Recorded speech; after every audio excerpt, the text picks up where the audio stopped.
It was a rainy Thursday afternoon when Sarah walked into the small corner cafe, and saw the man she once vowed to love forever.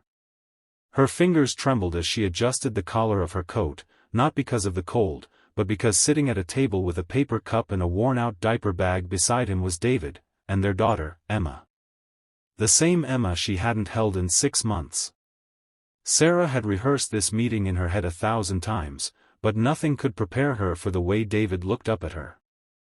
Calm. Tired. But not angry. She hadn't planned to see him. She was supposed to be out running errands with her boyfriend, Jason. But something, maybe guilt, maybe the ache of a mother's love, pulled her into the cafe when she spotted David through the glass window. She hadn't expected him to be in town, let alone caring for a toddler all by himself. She stood frozen. David didn't flinch. He nodded gently toward the chair across from him. "Sit, Sarah. If not for me, then for her." Her knees gave way as she sank into the seat. She could barely look at Emma, who was now playing with a soft pink sock, babbling to herself. Sarah swallowed hard. The silence stretched. "I didn't know you were back," she whispered. "I never left," he replied, sipping his coffee. "I've been here, every single day." 6 months ago, Sarah had left. The weight of motherhood, the exhaustion, the fights over money, and the dreams she thought were slipping away had driven her to a breaking point. David was always the calm one, the fixer, the provider. But Sarah craved freedom. She thought Jason, with his promises of travel, independence, and a carefree life, was the escape she needed. At first, the thrill was intoxicating. No diapers, no midnight cries, no responsibilities. Just loud music, late nights, and Jason's empty words about building a future. But slowly, reality clawed its way back in. Jason wasn't gentle. He wasn't patient. He never asked about Emma. And every time Sarah tried to talk about the guilt she carried, he brushed it off. "You made your choice," he would say.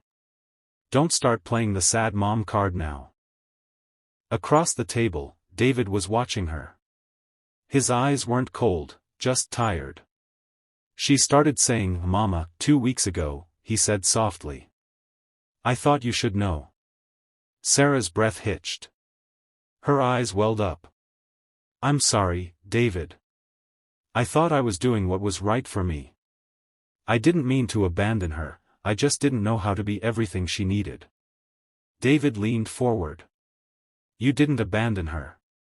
You left, because you were lost. I get it. I was angry, furious, even. But I've had time to think. We were both drowning. I stayed and tried to swim. You swam the other way. But you came back. That says something." Sarah blinked away tears. "She doesn't know me. She probably hates me." "No," he said firmly, shaking his head. "She doesn't know hate. She only knows love. And she still has room for yours." They sat for nearly an hour. No arguments. No blame games. Just the quiet recognition of broken pieces that could, perhaps, be mended. Emma eventually reached out from her stroller, grabbing at Sarah's hand. That tiny, chubby hand held more weight than any apology ever could. "She looks like you," Sarah whispered. "She has your temper," David smiled faintly. Sarah laughed through her tears. "I miss her. I miss all of it. Even the nights we barely slept." "Then come back," David said.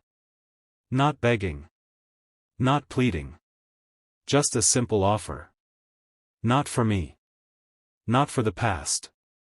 For her. She deserves both her parents.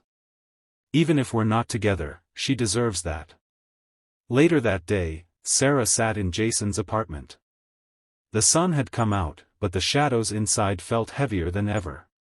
She told him she had seen David. She told him about Emma. And she told him she was leaving. Jason scoffed.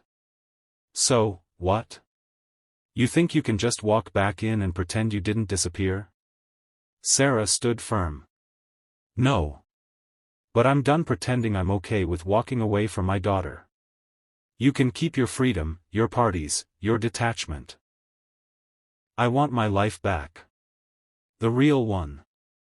Jason didn't fight. He didn't care enough to. And that, more than anything, told Sarah she had made the right choice. A week later, Sarah walked up to David's door. He opened it, Emma on his hip. The little girl blinked, stared at Sarah, then reached out. That was all Sarah needed.